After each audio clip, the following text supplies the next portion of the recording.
Mesdames et messieurs, bonsoir. Je suis heureuse de vous retrouver pour votre magazine Grand Angle.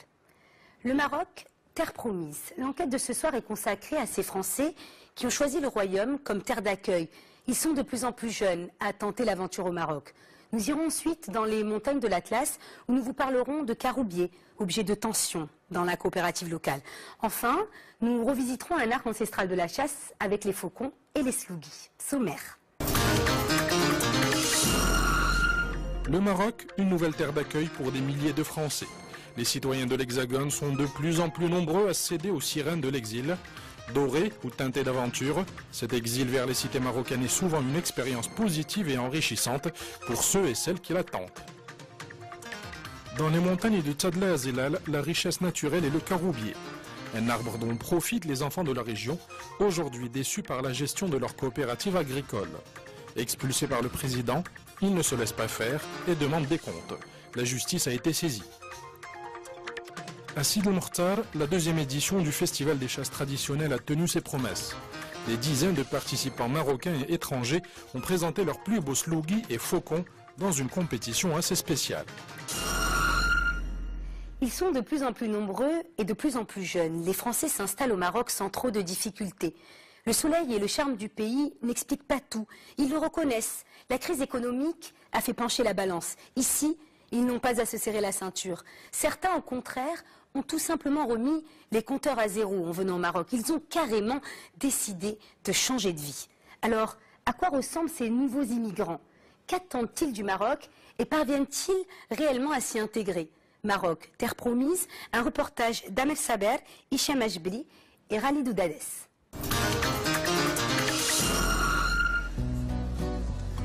Le Maroc a toujours été une terre d'accueil pour les Français. Si le royaume attirait surtout les touristes en quête de soleil et les retraités à la recherche d'une vie meilleure, aujourd'hui ils sont de plus en plus jeunes à tenter l'aventure Maroc, avec l'intention cette fois de s'offrir une nouvelle vie dans un pays où l'hospitalité est reine. Lorsqu'on arrive au Maroc, on est accueilli à bras grands ouverts. Les gens ont une facilité de communication qui n'existe pas en France. Dès qu'on fait un pas, ils en font 10 vers nous. C'est très facile pour un Français de vivre au Maroc. C'est beaucoup plus difficile pour un Marocain de vivre en France, à mon avis. En plus de la proximité géographique et linguistique, la stabilité politique et l'essor économique du pays font du Maroc une des destinations préférées des Français. Le Maroc est aujourd'hui devenu une terre d'adoption, loin d'une France morose, faisant face à une crise économique certaine. Le profil est banal en France, c'est-à-dire que des Bac+5 et des écoles de commerce, comme moi, il y en a plein sur le marché. Je ne viens pas comme ça du jour au lendemain, avec l'envie de voler le travail de quelqu'un d'autre.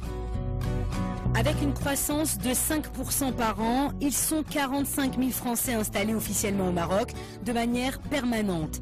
Avec le flux de touristes, il serait près de 100 000 sur le territoire marocain.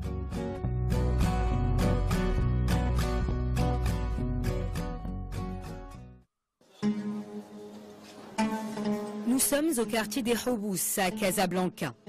Un véritable patrimoine de l'architecture coloniale française. Sa construction remonte à 1917. C'est le général Lyautey lui-même qui en a eu l'idée dans le but de séparer les lieux de résidence des Européens de ceux des Marocains. Près d'un siècle plus tard, Marocains et étrangers y sont réunis. Le quartier des Houbous attire les touristes en tout genre. Au détour d'une ruelle, nous faisons la connaissance de Laure. Non, Laure n'est pas une touriste. Elle a fait du Maroc son pays d'adoption.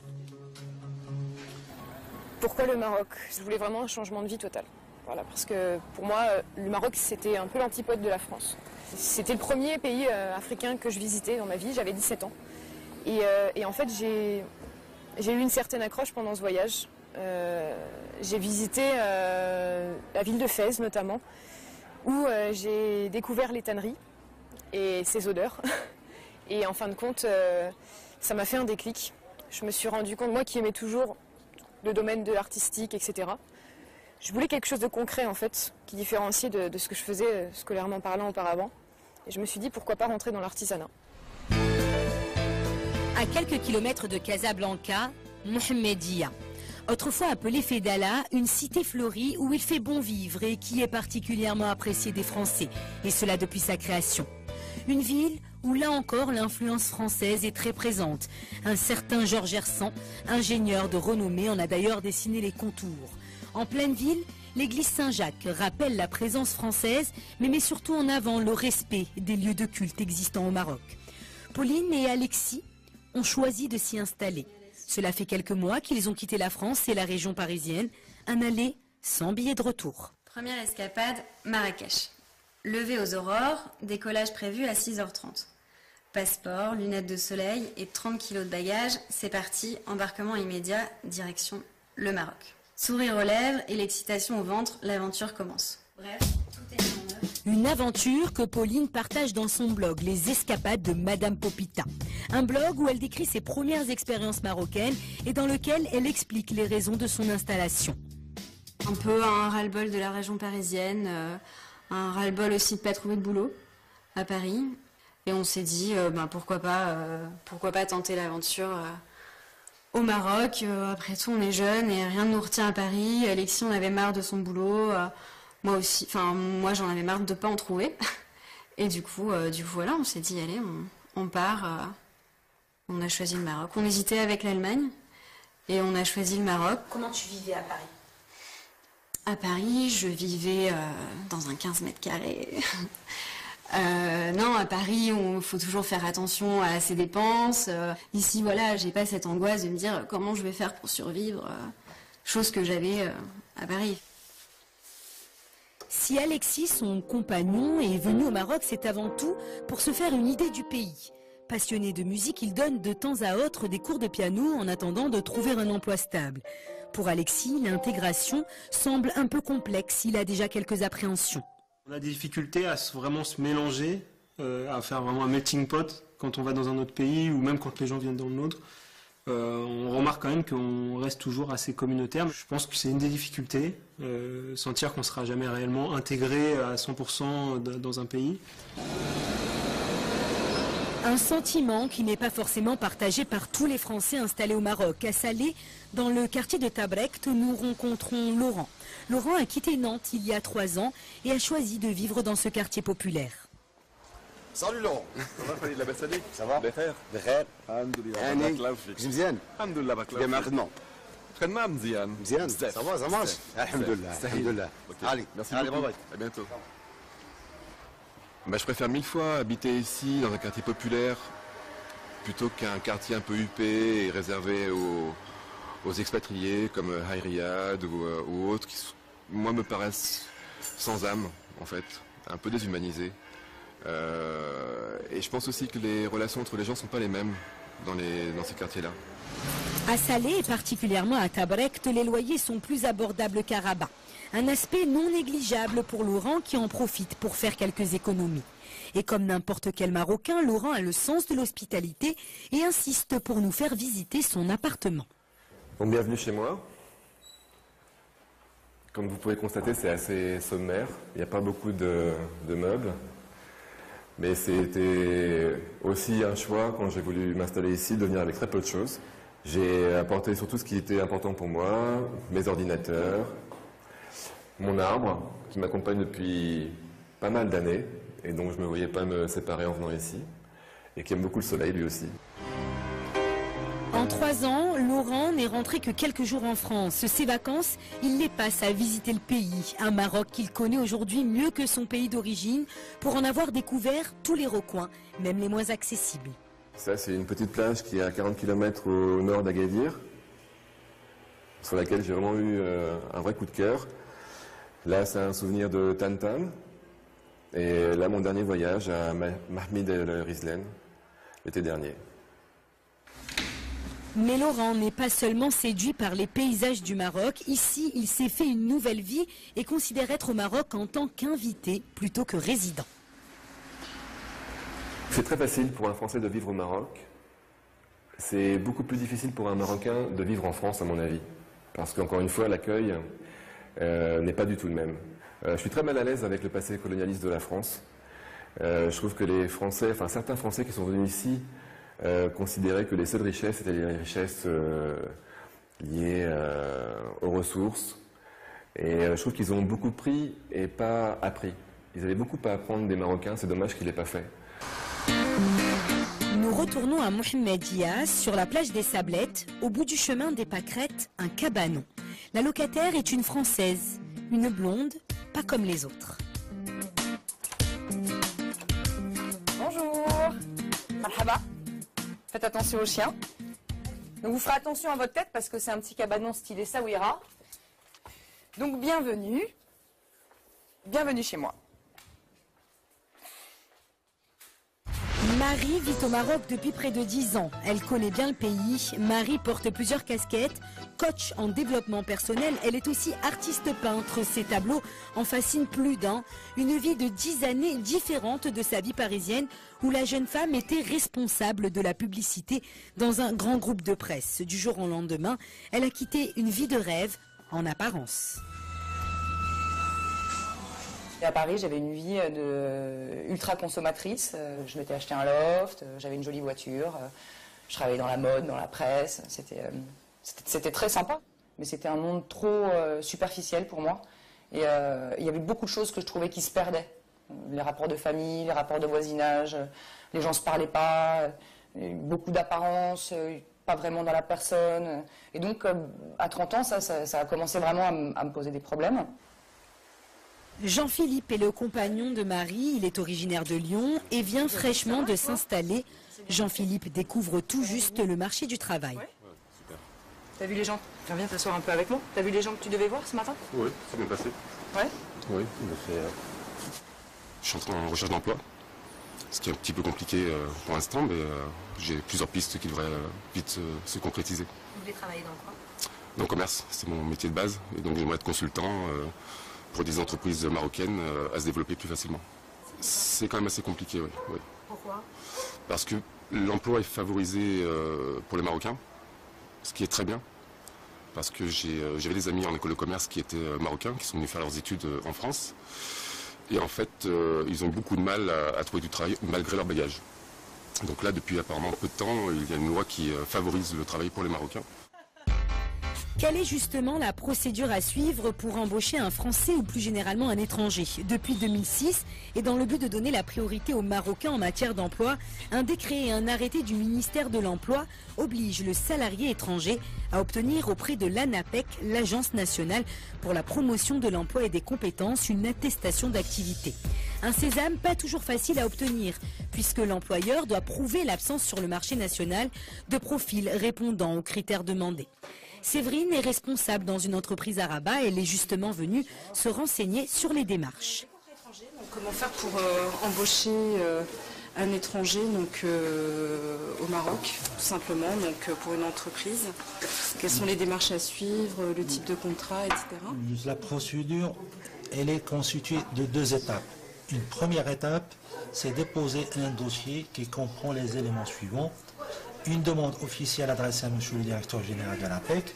À travers cette demande, l'entreprise, elle explique un petit peu le contexte au recours à la compétence étrangère. Et elle argumente ce choix.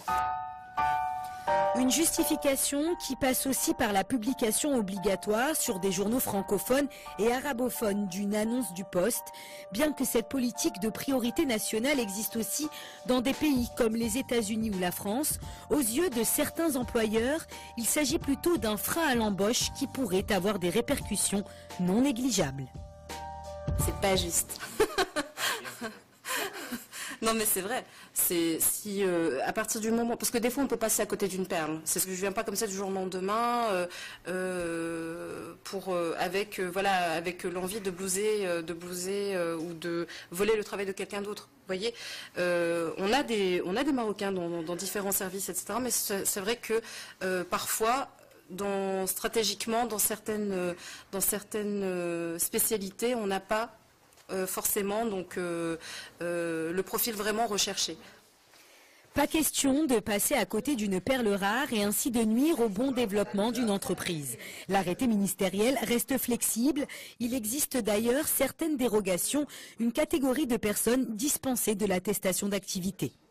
Il s'agit de conjoints de ressortissants marocains, il s'agit de personnes ou de salariés natifs du Maroc et justifiant d'une résidence dépassant les 6 mois, et bien évidemment les actionnaires et les gérants statutaires des entreprises. Il y a une autre catégorie de personnes qui sont dispensées, mais cette fois-ci uniquement de la publication au niveau des journaux, et là il s'agit des salariés occupant des postes de top management, directeurs généraux et leur N-1, ou certains métiers. Nous avons une liste de ce qu'on appelle des métiers sous tension. Parmi ces métiers dits sous tension, nous citerons les pilotes, les chefs cuisiniers étoilés et certains profils pointus dans l'ingénierie. Nous retrouvons Laurent sur le chemin du travail. Lui aussi a dû passer par l'ANAPEC pour pouvoir être embauché. Il est infographiste, un métier qu'il exerçait déjà en France et qui est en nette expansion au Maroc. Il collabore pour une multinationale. C'est Charlotte, la directrice de communication du groupe, qui s'est occupée du recrutement de Laurent. J'ai trouvé qu'il avait une très grande créativité. C'est quelqu'un de hyper consciencieux, qui aime bien, très attaché aux détails. Parmi les personnes qui se sont présentées, c'est celui qui m'a le plus interpellée. Voilà. Ça n'a rien à voir avec sa nationalité. De la créativité, mais aussi de l'originalité. Ces maquettes illustrent d'ailleurs le travail de Laurent, qui fait preuve d'ingéniosité. J'ai proposé ce principe en fait avec une petite astuce. C'est la roue de la navette qui fait l'écouteur du casque. Et c'était un moyen pour moi aussi de mettre en avant les gens qui travaillent dans l'entreprise. Des idées, Laurent en a donc à revendre, même si au départ, son manque de connaissance du pays et de ses traditions lui ont valu quelques petites maladresses. Pour l'Aïd, j'avais fait une affiche et une fois sur les murs de l'entreprise qu'on m'a fait comprendre que le mouton que j'ai choisi, c'était pas un mouton marocain. Et comme quoi, c'est vraiment... Là, pour le coup, c'était évident que c'était une affiche faite par un blanc. Moi, j'étais pas assez au courant des moutons du coin et j'ai pas pris la bonne bête, en fait. Il a pas les cornes. Et du coup, il est pas valable. Il est pas retenu. Il est pas bon à manger. Mais bon, ça, c'est des choses que je préfère éviter. Le but, quand même, pour moi, c'est que le message passe et passe bien et que les gens aient des réactions plutôt positives. C'est une petite anecdote. Ouais, c'est pas méchant, c'est pas méchant. C'est pas méchant. Voilà. C'est pas méchoui non plus. Si les Français apportent leur expertise et leur expérience, le contraire est vrai aussi. Au Zoudaïa à Rabat, comme chaque matin, Laure va à l'école. Au centre de qualification des arts traditionnels, elle apprend les techniques de la chaussure. Là, je suis en train de découper les parties en fait de la chaussure. Donc là, c'est la claque, etc. Donc il y a 3 parties principales dans une chaussure basique. Hein. Ça, c'est la claque, c'est la partie avant de la chaussure, avec donc la languette. Voilà. Pourquoi ne pas avoir fait une école d'artisanat, enfin, je dirais confection de chaussures en France? Alors j'y avais déjà pensé, bien sûr, mais c'est très coûteux. C'est dans des régions pas faciles par rapport à là où je vis en Normandie. Donc bon, il y avait un choix à faire et puis voilà, c'était soit je fais ça en France et je vis dans une situation qui n'est pas forcément facile, ou soit je le fais au Maroc et là j'ai tout le bonheur de pouvoir découvrir plein d'autres domaines dans l'artisanat, etc. Et j'ai choisi le Maroc. Je me suis dit pourquoi pas tenter la chance, quoi. Une formation sur 2 ans pour 220 dirhams, de quoi se donner les moyens d'atteindre son objectif, ouvrir dans quelques années son entreprise de confection de chaussures. ذوقات هذا الفن هذا ستاندار بالنسبه لينا ذوقاته وعجبها وغادا فيه مزيان وكتبحث. المغرب عنده لمسات خاصه في صناعه الاحذيه او في صناعه اي حاجه كتلبس في الرجل، سواء بابوش ولا بالغاش كيتميز بها المغرب، وعنده اون ميثود خاصه به ما كتلقاش في كنتخور. هذا هو الامتياز. Bien que Laure soit la seule étrangère, elle s'est facilement intégrée au groupe. Pour certains étudiants, la présence de Laure est même un plus. شرف لينا يجيو عندنا شي حد من برا يجي يخدم عندنا هنا ياخذ الحرفه، تيديروا لنا الثقه في راسنا، تيشجعونا حتى حنا نخدموا مزيان. وراه حنا تنتمناو نمشيو عندهم تما خدمه ودابا ولا العكس ولا هما تيجيو عندنا هنايا خديت عارفه. انت كتفكر تمشي لعندهم تمشي لفرنسا؟ ولا خدينا الدبلوم علاش لا نديرو تما نكملوا مشروع نديرو شي مشروع تما. Comme Atman, ils sont nombreux à vouloir réaliser ce souhait, partir à l'étranger, en France particulièrement, un Eldorado qui reste cependant difficile d'accès. Nous sommes encore loin de la réciprocité, particulièrement ces dernières années où l'obtention du fameux sésame, le visa Schengen, est de plus en plus difficile. Le Maroc aussi a sa réglementation, mais n'impose pas de visa aux Français. Ces derniers ne peuvent cependant rester plus de 3 mois sur le territoire marocain sans titre de séjour. Au-delà de cette période butoir, leur situation devient illégale. Nous suivons Pauline au commissariat de Mohammedia. C'est ici que se font les demandes de cartes de résident. À Mohammedia, on compte 2500 étrangers en situation légale. Plus de la moitié sont français. Selon le ministère de l'Intérieur, sur le territoire national, ils sont 23 000 à posséder un titre de séjour.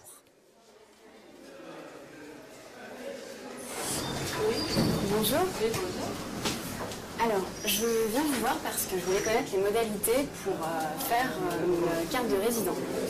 D'accord. Vous êtes quelle nationalité, mademoiselle? Française. Française. Vous pouvez me donner votre passeport, s'il vous plaît?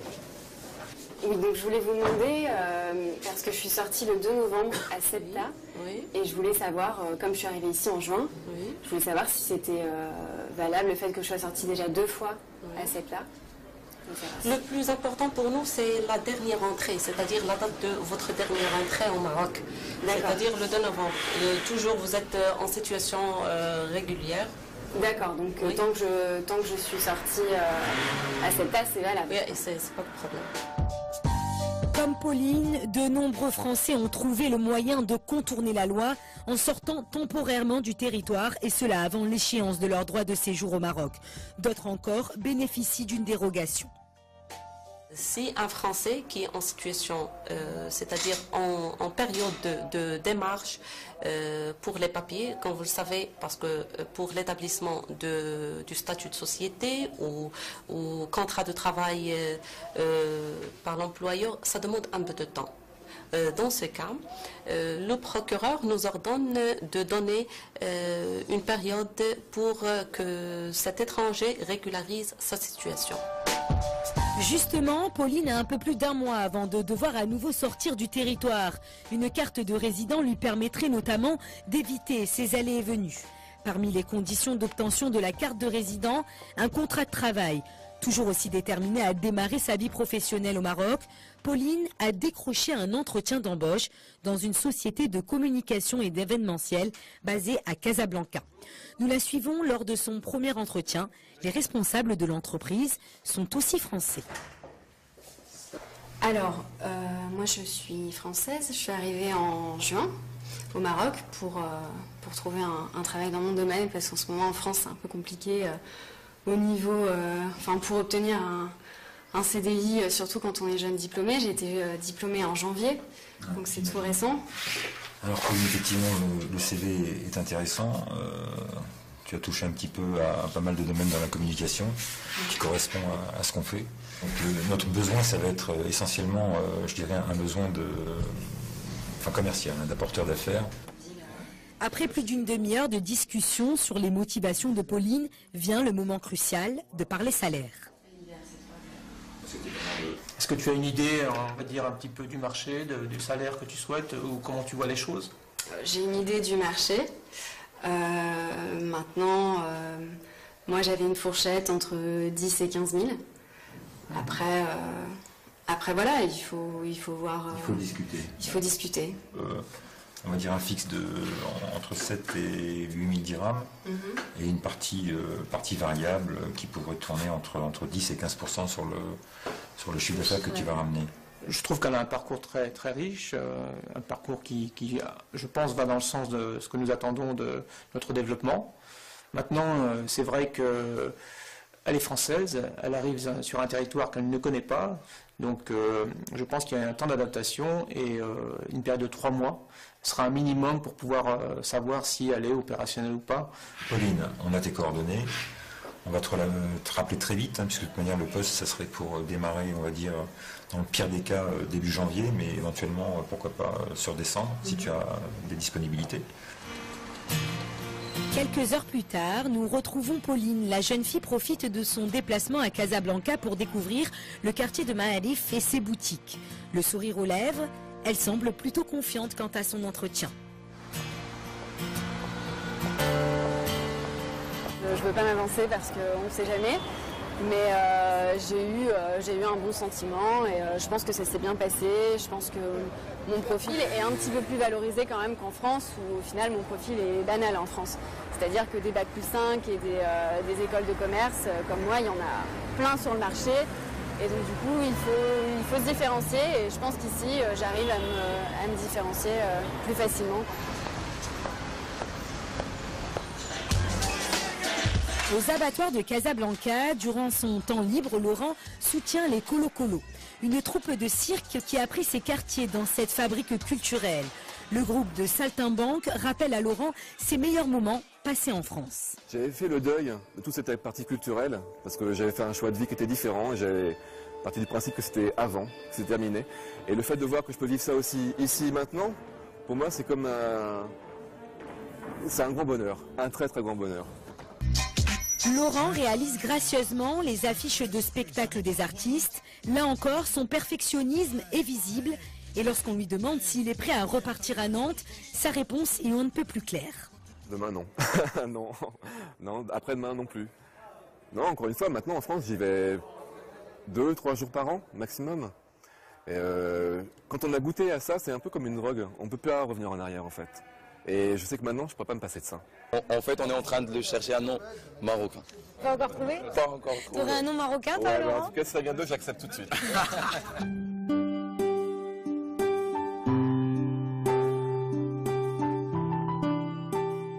Bah dis-lui. Bard.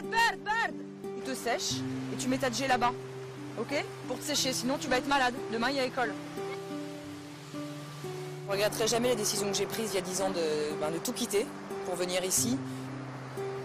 Je ne repartirai pas en France, non. La seule raison, et c'est vrai qu'on ne l'a jamais abordé d'ailleurs ensemble, mais la raison pour laquelle je pourrais partir en France, c'est que j'ai des gros problèmes de santé. Sinon, non. Sinon, je reste là.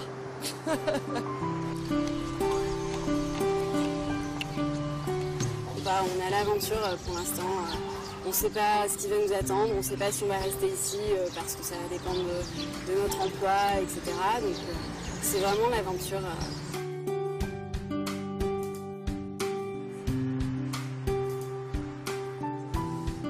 Ça marche. تمشي لفرنسا؟ فرنسا؟ ما تمشيش فرنسا. Tu veux rester au Maroc, غتبقى هنا المغرب. اييه. شنو المغرب زوين؟ زوين. بزاف. Je me sens plus utile parce qu'il y a beaucoup plus de terrain vierge, quoi. Il y a beaucoup de choses à faire. En France, pour moi, tout est déjà fait. Donc, c'est perpétué en France. Ici, c'est créé.